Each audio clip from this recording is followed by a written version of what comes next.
24 जनवरी clarification order होने के बावजूद भी जिस तरीके से धनगर प्रमाण पत्र अभी तक आगरा में नहीं बने, आगरा ही नहीं उत्तर प्रदेश में है, जो बहुतायत संख्या में बनने चाहिए थे वो प्रमाण पत्र धनगर समाज के नहीं बने हैं। धनगर समाज में कहीं ना कहीं इसको लेकर काफ़ी रोष है।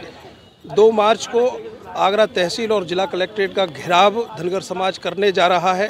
मेरे साथ में कुछ युवा हैं धनगर समाज के, क्या कहना चाहेंगे, कहाँ से हैं आप? मैं बाहर से हूँ, सत्येंद्र बघेल। सत्येंद्र जी, क्या कहना चाहेंगे, क्लैरिफिकेशन ऑर्डर के बावजूद भी अभी तक कोई धनगर समाज का प्रमाण पत्र आगरा में कोई नहीं बन पाया है, कहाँ समस्या खड़ी मानते हैं? ये कठेरिया जी ने आदेश कर रखे हैं, जो कि कठेरिया जी रोड़ा अटका रहे हैं जहाँ तक है, नहीं तो काफ़ी टाइम से बन जाते। और पिछली जो सरकारें थी उन्होंने भी कहीं ना कहीं रोड़ा अटकाया हुआ है, नहीं तो हमारा संविधान में 1950 से लिखा हुआ है, तो वो हमें हमारा हक मिलना चाहिए था।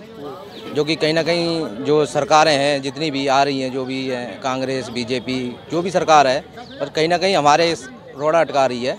जो कि यहाँ से आगे क्या भूमिका होनी चाहिए और क्या तैयारी यहाँ से प्रेस वार्ता में जैसे क्या कुछ निर्देश दिए गए हैं?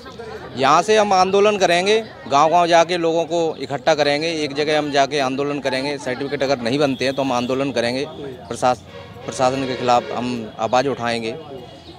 बाकी क्या कहना चाहेंगे, किस तरह की तैयारियां हैं और ख़ास करके कहाँ परेशानी मानते, समस्या कहाँ मानते हैं धनगर प्रमाण पत्र बनने में? देखिए करता जी, सबसे बड़ी बात है कि जब 26 जनवरी 1950 को भारतीय संविधान लागू हुआ था, उसके बाद ही, क्योंकि अनुसूची 27 नंबर अनुसूची में हमारे धनगर समाज का उल्लेख है, तो उस उल्लेख के अनुसार धनगर समाज को पिछले 70 साल से लाभ मिलना चाहिए था। धनगर समाज को उस लाभ से वंचित किया गया। आखिर कुछ लोगों ने अपने लाभ के लिए अपना काम किया, लेकिन बाकी के समाज को वंचित रखा। लेकिन समाज को अब जब बार बार स्पष्टीकरण आदेश भी आ गया और उससे पहले कई एक आदेश, हाईकोर्ट का भी आदेश हो चुका है, उसके उपरांत भी और शासन का जो आदेश हुआ है उसके उपरांत भी मान लीजिएगा जिस जिले में जिलाधिकारी महोदय अगर इस तरह का आदेश नहीं कर रहे हैं तो ये भी है शासन की अवमानना है। अतः समाज शासन की अवमानना है तो ये कौन करवा रहा है? ये सब चीज़ें, समस्या कहाँ आ रही है? क्लैरिफिकेशन ऑर्डर उत्तर प्रदेश सरकार ने दे दिया है धनगर के लिए, कौन इस तरह की भूमिका बना रहा है, क्या समस्या है? देखिए, इस तरह की भूमिका में हमारे यहाँ पर 2 लोग जो है ज़िले में हैं, माननीय रमाशंकर कठेरिया जी और हमारे कैबिनेट मंत्री साहब। इन दोनों के युद्ध में यानी हमारे समाज का नुकसान हो रहा है। तो इस तरह के अगर हमारे अनुसूचित जाति प्रमाण पत्र में, धनगर समाज के प्रमाण पत्र में अगर कोई रोड़ा बनेगा तो समाज, आज जो प्रेस वार्ता थी इसी परिप्रेक्ष्य में थी कि जो भी रोड़ा बनेगा उसका विरोध किया जाएगा, घेराव किया जाएगा। मंत्री एसपी सिंह बघेल की इन्होंने जैसे बात की है, मंत्री एसपी सिंह बघेल को रोड़ा किस तरीके से मानते हैं? वो रोड़ा है?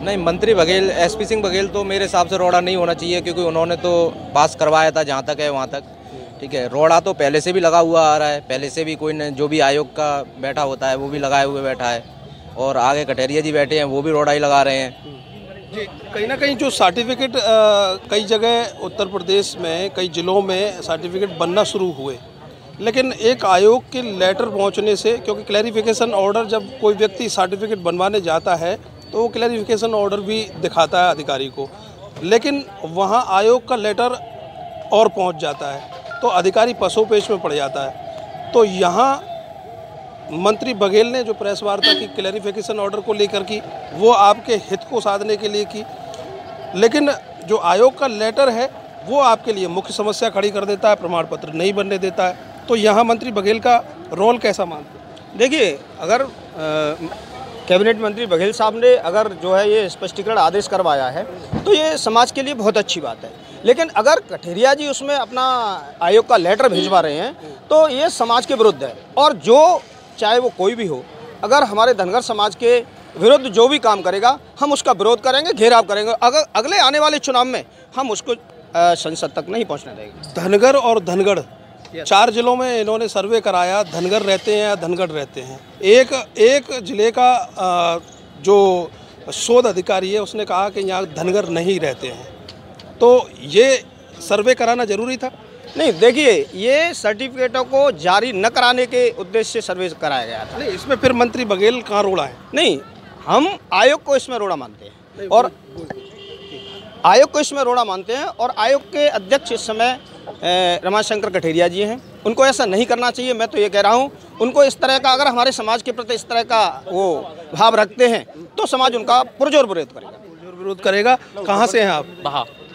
अच्छा, यहाँ जो प्रेस वार्ता हुई है, क्या जिम्मेदारी आपको दी गई है 2 मार्च के लिए? 2 मार्च के लिए हम जी से जान लगा देंगे, काफ़ी भीड़ लाएंगे। कितनी भीड़ इकट्ठी होने का आसार है यहाँ पर? 10,000 का लक्ष्य रखा है। मैं तो सोच रहा हूँ 15,000 हो जाए। जितनी भी ज़्यादा हो उससे हमारा बेनिफिट है, और आज नहीं तो कभी नहीं। बाहा के रहने वाले हैं आप, तो बाहा में कितनी संख्या है? बाहा विधानसभा में कितनी संख्या? विधानसभा में करीब 35 से 40 हज़ार वोटर हैं। 35 से 40 हज़ार वोटर हैं। 9 विधानसभाओं में लगभग कितना वोट मानते हैं आपके धनगर समाज का? नहीं, इतनी नॉलेज नहीं। आपकी बाहा विधानसभा में 35-40 हज़ार आप वोट बता रहे हैं, तो 2 मार्च को जो आंदोलन होगा उसमें लगभग अपनी विधानसभा से कितनी लाने की जिम्मेदारी आपको दी गई है? कम से कम 4-5 हज़ार आदमी आएंगे वहाँ से। 4-5 हज़ार आने की उम्मीद है। तो आपको बता दें कि 2 मार्च को धनगर समाज संघर्ष समिति ने एक डिसीजन किया है कि 2 मार्च को तहसील का घेराव करेंगे और जिला कलेक्ट्रेट का वो घेराव करेंगे, और धनगर प्रमाण पत्र में जिस तरीके से जो भी लोग रोड़ा बने हुए हैं उनका विरोध करेंगे और प्रशासन से सीधे तौर पर धनगर प्रमाण पत्र बनाने के लिए अपील करेंगे। कैमरे पीछे आर एन बघेल में करतार सिंह बघेल, अर्थ न्यूज़।